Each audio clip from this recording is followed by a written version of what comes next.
अगला सवाल है कि दुनिया में कौन सी सभ्यता या देश है जो उनके नियंत्रण में नहीं है। अगर ऐसा है कोई सभ्यता या देश, तो फिर वो कैसे नियंत्रण में नहीं है।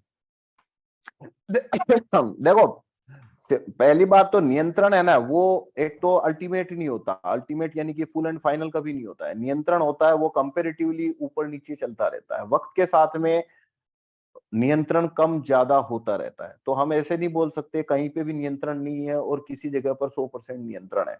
नियंत्रण ऊपर नीचे आगे पीछे चलता रहता है। जैसे भारत है, तो भारत के अंदर उनका 200-250 साल से नियंत्रण है, लेकिन वक्त के साथ में ये नियंत्रण कम ज्यादा कैसे होता है। 47 तक बहुत मजबूत नियंत्रण था, पर 47 के अंदर 51 में जब वोटिंग राइट आए, वोटिंग राइट आने के बाद में उनका नियंत्रण थोड़ा कम होना शुरू हो। जब इंदिरा गांधी जी का शासन आया तो उस 10 से 15 साल के दौरान में उनका नियंत्रण बहुत वीक हो चुका था भारत के अंदर।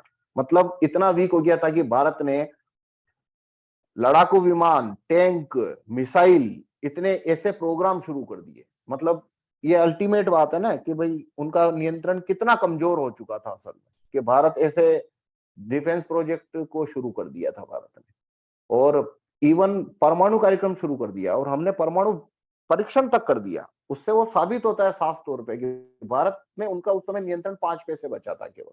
पूरी तरह से वो पॉलिटिकल एलिट पे अपना कंट्रोल खो चुके थे, पॉलिटिकल एलिट पे खो चुके थे, पर मीडिया पे तब भी था, कोर्ट पे तब भी था। तो ये दो का इस्तेमाल करके उन्होंने उनको गिराने की कोशिश करी।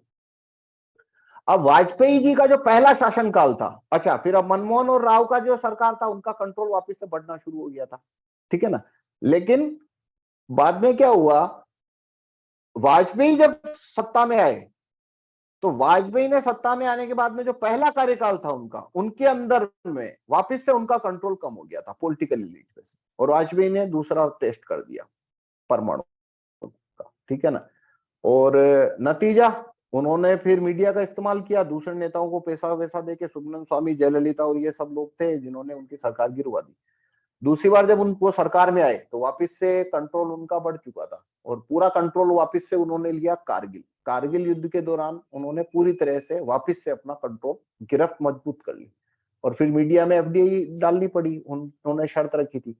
तो अब 2003-4 से विदेशी लोगों ने यहाँ पे मीडिया में आना शुरू कर दिया, तो वो कंट्रोल बढ़ता गया 2010 तक काफी बढ़ गया। 2012 पर 12-13 में जो भारत में यूट्यूब और व्हाट्सएप और फेसबुक, ये तीन जो दानव आए, मतलब इन्होंने उनका कंट्रोल इतना हद तक बढ़ा दिया है असल में, कि आज दिन तक इतना कंट्रोल उनका भारत पे कभी भी नहीं था। इतना भयंकर कंट्रोल आज उनका है इसके ऊपर। मतलब है कि पूरा भारत है, उसमें कहां आग लगानी है, किस जगह पर क्या करना है, वो ऑन फिंगर है अब उनके। मतलब घंटा चाहिए उनको, 1 घंटे के अंदर वो पूरा खेल, वो पूरे देश की हवा चाहे जिस डायरेक्शन में डालने की ताकत आ गई है उनके पास। हर आदमी के पास में, हर आदमी तक डायरेक्ट पहुंचे अब उनकी। मतलब वो वेट नहीं है, चीज को छापना है, छाप के अखबार में छापना है, फिर सुबह कितने लोग पढ़ेंगे जिनके दिमाग में हम ये बात डाल पाएंगे, ऐसा कोई सिस्टम नहीं बचा। टीवी है, कितने लोग देखेंगे। अभी उनके पास में सैकड़ों आईटी सेल है, जो 24 घंटे यहाँ पे 100-200 मुलाजिम बैठ के 24 घंटे मटेरियल जनरेट करने वाले लोग हैं। लाखों आईडी से, फेक आईडी से, हर मोबाइल में रोज मतलब दर्जनों के दर्जनों पोस्ट पर डे, व्हाट्सएप के थ्रू, टेलीग्राम के थ्रू, फेसबुक के थ्रू और यूट्यूब के थ्रू उसके सामने फेंके जाते हैं। तो आदमी के ऊपर पूरा उसके पास क्या फीडिंग जाएगी, क्या इंफॉर्मेशन जाएगी, इसको लेके उनका पकड़ और ज्यादा मजबूत है। जो चीज को फेसबुक, यूट्यूब, व्हाट्सएप ये चीज फैलाना चाहते हैं, वो चीज को वो फैलाते ही जाएंगे भारत में। जो चीज को वो रोकना चाहते हैं, वो चीज फैलने का कोई जगह ही नहीं बचा।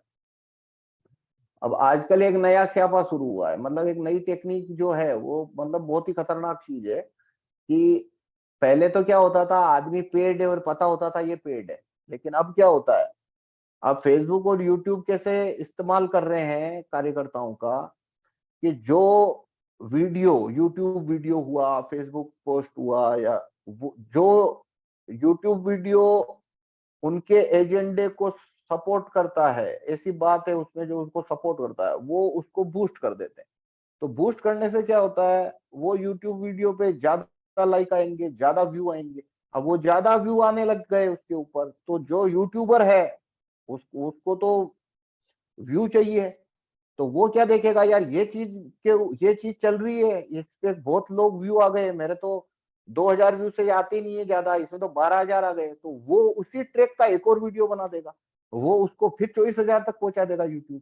तो वो देखेगा, अरे इस पे एक और बनाओ। तो ऐसे करके भारत में जितने यूट्यूबर हैं उनकी रीच जो है वो है यूट्यूब के हाथ में।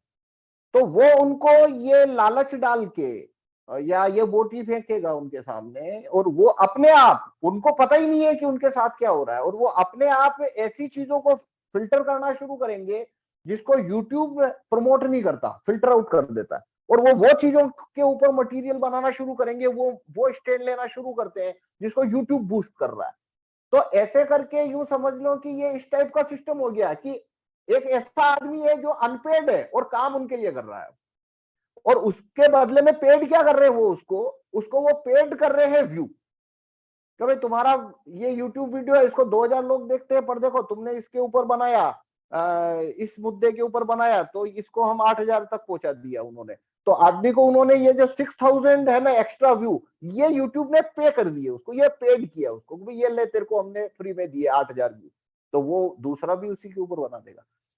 तो फेसबुक भी ऐसे ही करता है, यूट्यूब भी ऐसे ही करता है। तो ऐसे करके अब क्या हो रहा है कि अब वैसे आप देखोगे, देखने में तो कैसे दिखेगा, देखो सोशल मीडिया आ गया तो आदमी कुछ भी बना बना के डाल सकता है, और उनका, पर असल में देखोगे तो उनका कंट्रोल और ज्यादा कैसे बढ़ गया कि यहाँ पे चीजें वही आगे बढ़ेगी जो उनके एजेंडे को सपोर्ट करती है, वो चीजें फिल्टर आउट होती जाएगी जो चीजें वो रोकना चाहते हैं।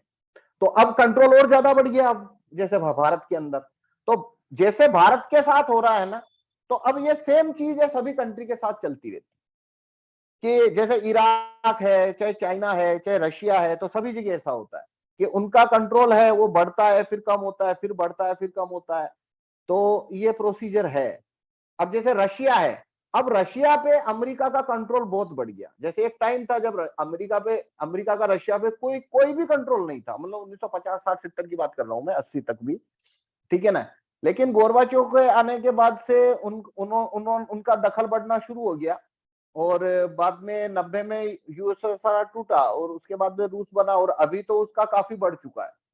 और अभी तो यूं समझ लो वहां के काफी सारे नेता, इवन इंक्लूडिंग पुतिन, वो कॉम्प्रोमाइज होते जा रहे हैं, और बाई फोर्स या ऐसे या वैसे कुल मिला के उनका कंट्रोल बढ़ गया। अब यूक्रेन वार से और ज्यादा बढ़ गया अब, क्योंकि यूक्रेन के रूप में उन्होंने उनको नया उनका पाकिस्तान दे दिया। जैसे हमें यूएस ने हमें पाकिस्तान दिया था ना 47 में, वैसे ही एक पाकिस्तान उन्होंने अब उसको दे दिया है कि भाई अब तुम, रशिया जब तक जिंदा है तब तक वो यूक्रेन से लड़ेगा, और लड़ के मरता रहेगा, खपता रहेगा, और यूएस को कुछ नहीं होने वाला। तो ऐसे करके ये घटता बढ़ता रहता है सभी देशों के अंदर, और जहां पे कम हो जाता है फिर वो सेना भेज देते हैं। कभी इराक पे कंट्रोल नहीं था, सेना भेज दी, कंट्रोल पूरा आ गया। अभी ईरान पे कंट्रोल बहुत कम है, मतलब नेग्लिजिबल है, चाइना पे नहीं है। तो अब उनको कंट्रोल में करना है, तो अगले 10 साल के अंदर वो इस पे कंट्रोल कैसे लेते हैं, उसके लिए उनको युद्ध में जाना पड़ेगा, और युद्ध के थ्रू वो कंट्रोल लेना शुरू करेंगे। तो युद्ध होगा या और कुछ होगा, पर ये एक फाइट है कंट्रोल की, है ना, और वो घटती बढ़ती रहती है।